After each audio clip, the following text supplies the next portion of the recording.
The ghost haunting my apartment turns out to be my first love. The apartment was perfect, affordable, close to campus, and suspiciously available in a competitive market. Ren should have known something was wrong when the landlord practically shoved the keys into his hands without asking for references. "Any questions?" he'd asked, already backing toward the door. "Just one. Why is it so cheap?" Previous tenant left suddenly. Very suddenly. He was gone before Ren could ask what that meant. 2 weeks later, Ren understood. The apartment was haunted. It started small, books rearranging themselves on a shelf, the television changing channels to reruns of romantic dramas, his coffee mug moving from the kitchen counter to his desk. He'd chalked it up to exhaustion from his engineering program, until the morning he found a message written in the condensation on his bathroom mirror. "You always forget to eat breakfast." The handwriting made his heart stop. He recognized those careful looping letters, the way the A's curved gracefully, how the dots over the I's were perfect circles. He'd seen that handwriting on countless notes passed during high school chemistry, on birthday cards, on the single love letter she'd given him 3 weeks before her family moved across the country. He'd been too shocked to respond properly, and they'd lost touch after she left. "Anna?" he whispered to the empty apartment. The lights flickered once, twice. Ren sat down hard on his bathroom floor, his engineering textbooks suddenly feeling useless. 7 years ago, Hana Miyamoto had been his lab partner, his best friend, and the girl who'd confessed her feelings right before disappearing from his life. He'd spent years wondering what if, carrying the guilt of never telling her he felt the same way. Now, apparently, she was haunting his bathroom. "This is insane," he muttered. "Ghosts aren't real. I'm hallucinating from stress." The mirror fogged again. "I'm real, and you're definitely stressed. Project deadline in 3 weeks?" "Okay," Ren said slowly. "Okay, we need to establish some ground rules. Rule 1, no haunting during his remote work meetings." Ren was a junior software developer, and having objects float across the room during video calls with his team would raise uncomfortable questions. Rule 2, no reorganizing his code notes. Even dead people couldn't improve his debugging system. Rule 3, they needed to figure out why Hana was here and how to help her move on. That last rule hurt more than Ren wanted to admit. Communication was difficult at first. Hana could manage short messages on foggy surfaces and move lightweight objects, but full sentences exhausted her. Ren bought a whiteboard and left dry erase markers scattered throughout the apartment. Soon, colorful notes appeared everywhere. "Your plant is dying. Water it." Green marker, next to his neglected cactus. "This Duggan approach won't work. Try recursion." Blue marker, on his monitor. And she was right. "You have 6 missed calls from your mom." Red marker, increasingly frantic. It was like living with a very opinionated, invisible roommate who happened to be his dead first love. Ren's life had officially become a romantic comedy written by someone with a dark sense of humor. "I don't understand," he said one evening, staring at the whiteboard where Hana had just written, "Stop eating instant ramen for every meal. If you died, why are you here? Why my apartment specifically?" The marker hovered, trembling slightly, before writing, "Don't know. Woke up here 6 months ago. Previous tenant ran away screaming." "That tracks," Ren muttered. Then, more gently, "What's the last thing you remember?" "From before?" The marker dropped. For a long moment, nothing happened. Then, slowly, hospital. Accident. Thinking about you.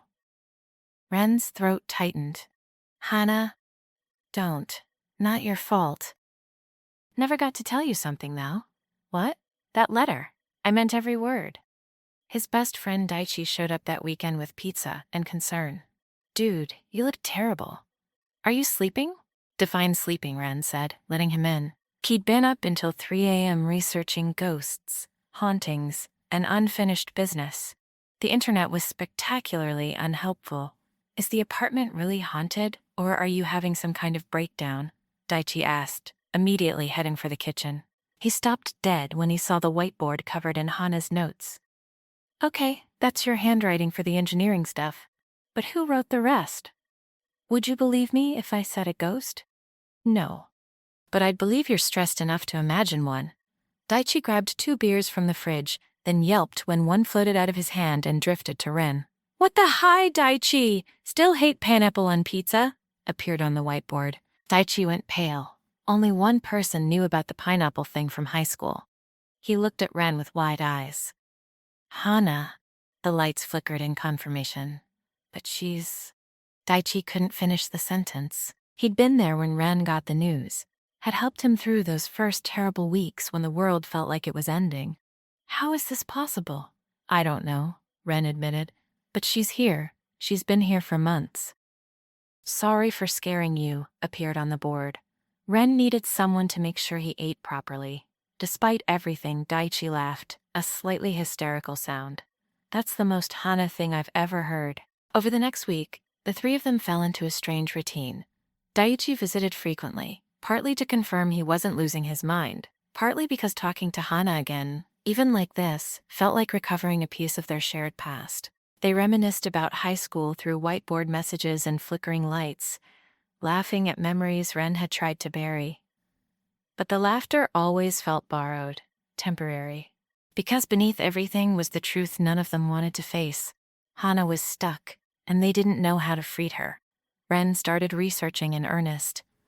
He combed through folklore, reached out to a spiritualist Daichi found online, even visited the library's collection of local legends.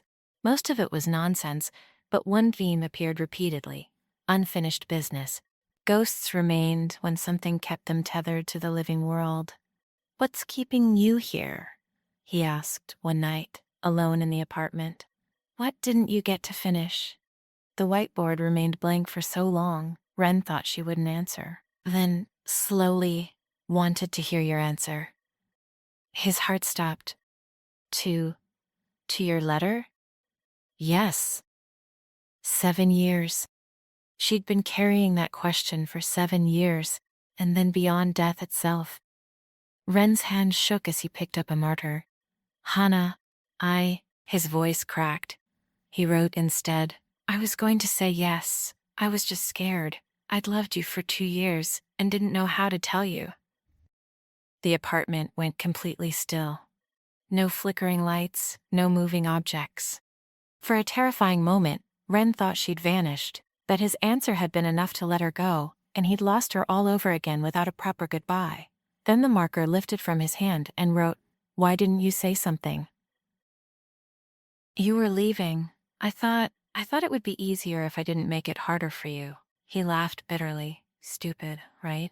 I could have had 3 more weeks with you. Could have told you the truth. Could have had everything appeared on the board. And Ren felt the weight of those lost possibilities crushing his chest. I'm so sorry, Hana. I'm sorry I was a coward. I'm sorry you never knew. Tears blurred his vision. I'm sorry you're stuck here because of me. The marker moved again, faster now. Not your fault. My choice to hold on. But Ren, yeah, I'm tired. Those 2 words broke something in him. Of course she was tired. She'd been holding on for 7 years of life and 6 months of death, waiting for an answer to a question she should have never had to ask twice. Then let go, Ren whispered. Hana, I'm giving you my answer now. Yes. It was always yes. I loved you then, and honestly, I think I never stopped. The lights in the apartment surged bright, then dimmed. The temperature dropped so suddenly Ren could see his breath. And then, for the first time since this started, he saw her. She was translucent, barely more than a shimmer in the air, but she was there, 17 again, exactly as he remembered. Her school uniform, her bright eyes, that gentle smile that had made his heart race in chemistry class. Hana, he breathed. Ren. Her voice was barely a whisper, like wind through leaves. Took you long enough? He laughed through tears. I was always slow at this stuff. You knew that. I did. She stepped closer, and even though Ren knew he couldn't touch her, he reached out anyway. His hand passed through hers, but for just a moment, he felt warmth. I need to tell you something before I go. Don't go, not yet, please. Ren. Her smile was sad now. I was never supposed to stay this long, but I couldn't leave without knowing, without hearing you say it. Then I'll say it again. I love you. I loved you then. I love you now. And I'll probably love you for the rest of my life. The words poured out, 7 years of regret and longing finally given voice. You were my best friend, my favorite person, and the biggest what if I ever had. If I could go back. You can't, she interrupted gently. And that's okay. We don't get second chances, Ren, but we got this. We got right now, and that's more than most people get. It's not enough. I know. Her form flickered, growing fainter. But it has to be. I can feel it. Whatever was holding me here, it's gone now. I can move on. Panic clawed at Ren's throat. Where? Where are you going? I don't know, but I'm not scared anymore. She looked at him with such tenderness it hurt. Thank you for finally answering my letter. Thank you for all those whiteboard conversations. Thank you for giving me a reason to hold on long enough to hear the truth. Hana, wait. But she was already fading, the shimmer of her form dissipating like morning mist. Be happy, she whispered. Fall in love again. Live enough for both of us, okay? I don't know how to do this without you. Yes, you do. You've been doing it for 7 years. Her laugh was like bells, distant and fading. And Ren, for what it's worth, I loved you too. I love you still. But I have to go now. I know. He was crying openly now, not caring anymore. Goodbye, Hana. Not goodbye. Her voice was barely audible, pulled away on a wind he couldn't feel. Thank you. For everything. For giving me an answer worth haunting for. The apartment lights flared one final time, bright and warm and full of all the love they'd never had time to share. Then Hana was gone. A silence that followed was absolute. Ren stood in his living room, tears streaming down his face, surrounded by whiteboard messages in her handwriting that would never change again. The apartment felt emptier than it ever had before, even more than when he'd first moved in. Because now he knew what he'd lost. Now he understood exactly what could have been. He sank to the floor, pressed his hands to his face, and let himself grieve. For the girl he'd loved, for the time they'd lost, for the ghost who'd haunted his apartment just to hear him say yes. 3 months later, Ren stood in front of his apartment building with a box of Hana's old whiteboard messages carefully preserved. Daiichi waited by his car, helping with the move. You sure about this? Daiichi asked. Yeah, I need a fresh start. Ren looked up at his old window. But I'm glad I had this time, even if it hurt. She'd be proud of you, you know. Taking that promotion, moving to the bigger apartment, actually eating vegetables. Ren smiled. She'd definitely approve of the vegetables. They loaded the last box into the car. As Ren took one final look at the building, he thought he saw something. A shimmer in his old window. A flicker of light that might have been a reflection. Or might have been something more. He raised his hand in a wave. The light flickered twice in response. Did you see that? He asked Daiichi. See what? Ren shook his head, smiling. Nothing. Just saying goodbye. The drive to his new apartment was quiet. Ren had spent the past 3 months working through his grief with a therapist, reconnecting with old friends, even going on a few awkward dates that Hana would have definitely written sarcastic whiteboard comments about. He wasn't over her, wasn't sure he ever would be, but he was learning to carry that love differently, not as a burden of regret, but as something precious he'd been lucky to experience, even briefly. His new apartment was brighter, on a higher floor with better windows. As he unpacked, Ren set up a small shelf in the corner, a memorial of sorts, Hana's letter, carefully preserved in a frame, a photo from high school, and one whiteboard, mounted on the wall, with a single message in his handwriting. Thank you for waiting. Thank you for the answer. I'll live enough for both of us. Ren Daiichi came over that evening with takeout. Real food, not instant ramen.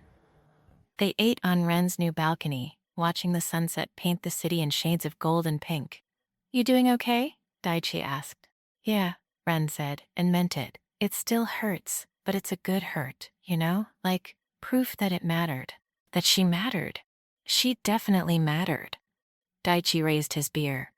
To Hana. who haunted your apartment just to make sure you ate breakfast. Ren laughed, raising his own bottle. To Hana, the best ghost and the best first love anyone never could ask for. As the sun dipped below the horizon, a warm breeze drifted across the balcony, gentle and familiar. Ren closed his eyes and imagined he could hear her voice on the wind, laughing at his terrible toast, telling him the sunset was beautiful, reminding him to be happy. He smiled. I'm trying, Hana, he whispered. I promise I'm trying. Somewhere, in whatever came after, Ren hoped she knew. Hoped she could see him taking her advice, living, loving, moving forward while still holding on to the memory of what they'd had. His phone buzzed. A text from a coworker he'd been casually talking to, asking if he wanted to grab coffee tomorrow. Ren hesitated, then typed out a reply. Yeah, I'd like that. It wasn't forgetting. It wasn't replacing. It was just living, the way Hana had asked him to. And as he hit send, the wind picked up again, warmer this time, carrying with it the faintest sensation of approval, of encouragement, of love that transcended the boundary between life and death. Men looked out at the city lights beginning to twinkle in the growing darkness, and for the first time since Hana had faded away, he felt something close to peace. She'd gotten her answer. He'd gotten his closure. And though they'd never have the future they might have shared, they'd had something just as important, a second chance to tell the truth, to say what needed to be said, to turn what if into I love you one last time. That would have to be enough. And somehow, impossibly, it was.